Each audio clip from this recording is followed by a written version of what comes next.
Hey, welcome back. My name is Meng, and today I'm going to show you how I built the wooden American flag coin display.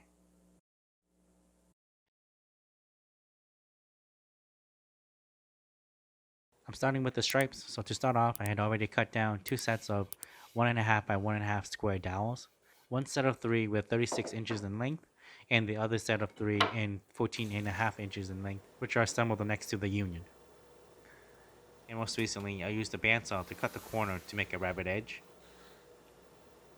So since I don't have a routing table, I'm using my CNC to push these boards through to cut dado slots for the coins. So this is just to prevent the board from twisting and binding as I slide it through the router.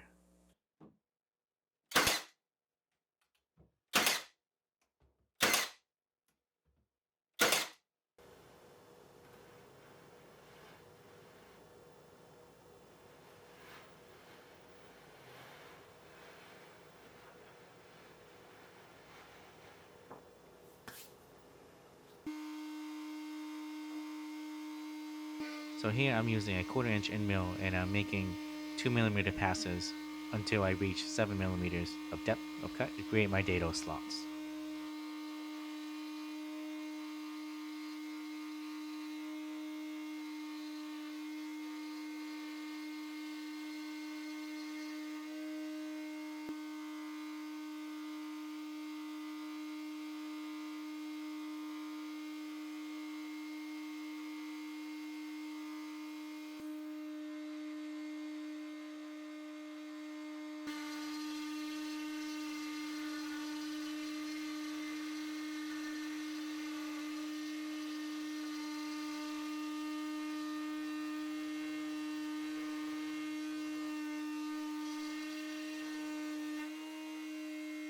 I'm going to leave these with the natural grain and I'm going to give it a short sanding.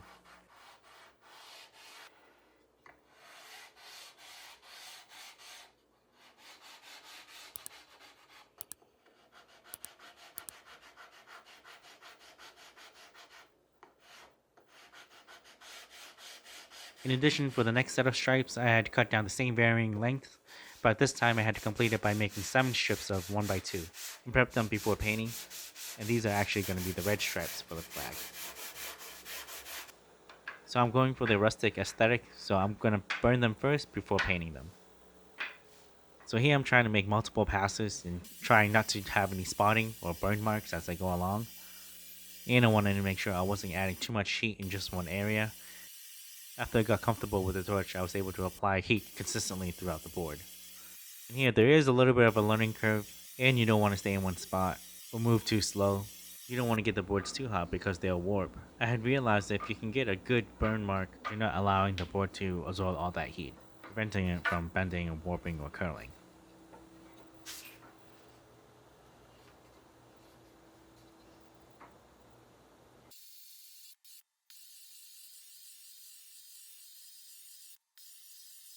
Here I'm applying 2 coats of red on the 1x2 boards.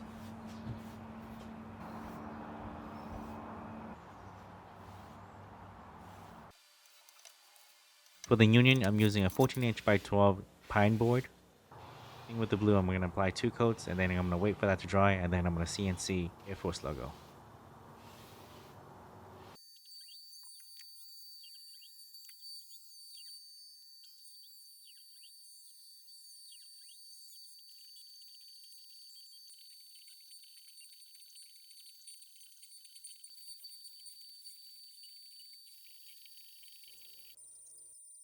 Then I had to cut it down to size measuring just over 14 3/8 of an inch wide and 10.5 inches tall.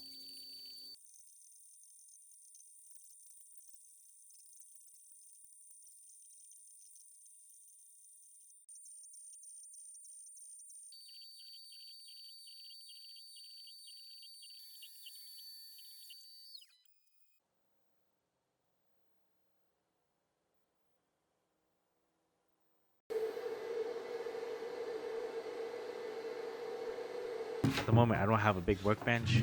Currently, I've been using my table saw and my CNC machine to mark everything up. Because since I needed more space and I needed something flat to clamp down the board, so I figured I can just make this and then eventually use this again down the road on another project and modify it from there.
I didn't want to go too excessive with the glue and ruin my paint, and wanted to just put the right amount of glue and then clamp that down together and have less squeeze out or minimal cleanup. I made sure to double check all my edges and make sure they're all square before clamping, and at the same time putting pressure against the board so they lay flat on the panel.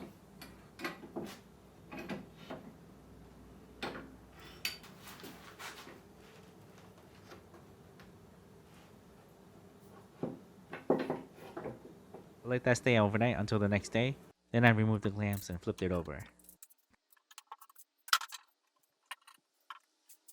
I also needed to add these vertical boards to secure them and help strengthen its structural integrity, to keep it flat, stable, and not warped. I was a little worried about glue squeeze out, so I taped and masked the edges of the boards, because eventually I was going to burn the backside as well, and I didn't want any unnatural grains from the glue to appear. Actually, just to hold them in place, I stapled them down and then I pre-drilled the boards for the screws. Again, I didn't want to put too much staples because it's just to hold the piece in place and then screw down the panels. I'm actually letting the glue do its job. So I didn't feel the need to actually apply a lot of screws. In fact, these vertical supports, they're actually a little bowed. Place them belly down. Once I screw them in, the board's able to get even pressure throughout the board. Where the panel meets the union, I wanted to make sure to screw that down in on the other side of the panel. So that's why you see the screws sort of staggered. It's just to make sure both boards are accounted for and secure. For mounting, I'm using stainless steel wire and I'm using D-hangers for my clips. This is really straightforward. All you do is loop the stainless steel wire through the D-rings and then make sure both sides are secure. It helps to have pliers on hand, so it'll help you loop and twist the wire around the ring.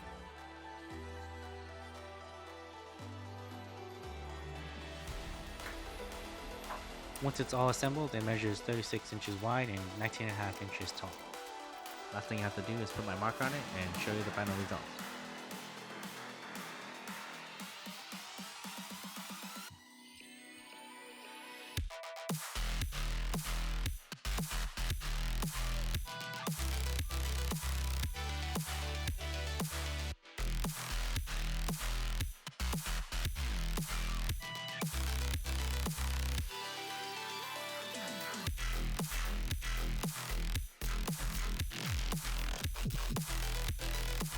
If you're interested in this CoinDisplay, come visit our online store at myideas.etsy.com. Feel free to browse our collection. We carry wood decor, crochet items, and digital artworks. We also create custom and personalized items, and we can provide our services to help you create your designs. All you have to do is go to our My Ideas main page and then click on Request Custom Order and send us a message and details of what you had in mind. And if you have any questions, feel free to contact us anytime. Again, make sure you check out our store at myideas.etsy.com because we're always adding and updating our collection. Thanks for tuning in, and make sure you give me a like and subscribe to my channel if you haven't already, and I'll see you guys in the next one. See ya!